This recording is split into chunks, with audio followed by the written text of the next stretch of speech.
Kung ang ginikanan dili na kaya manginabuhi tungod sa ilahang pangidaron, senior citizen na sila, unya kamong mga anak, ibutang nato siya mukabok nga mga anak ni ini. Unya isa lang ang nagsigig padala para pagkaon or maintenance nga tambal. Unya ang uban magkwintahanay na kung kinsay nagpadala, kinsay dili nagpadala, dili gyud na siya maayo.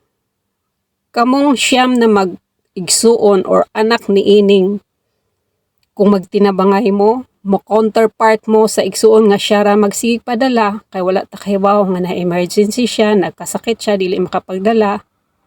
Kung magsigig yun mong rason nga dili makapadala kay naglisod, walang wala, trust me, magsigig yung kalisod imuhang pagpuyo. Kung sige kag maglitok nga naglisod ka, kay masagap nimo ang negative energy sa imuhang kaugalingon. Lami kayo paminawon, kung mag-counterpart bisan ginagmay 300 or 500 kada buwan, di kayo na bugat. Kung magtinabangay ang mag-igsuon, dako na kayo ng tabang sa ginikanan. Dili na to iasa sa usa lang ka igsuon nga sa tan-aw na to, siya ra bahala, hayahay bitaw to. Nya wala ta kabalog unsa ang iyahang sitwasyon. Wala ta kahibaw unsay iyang emergency nga nahitabo sa iyaha, dili makapadala, luoy ang ginikanan.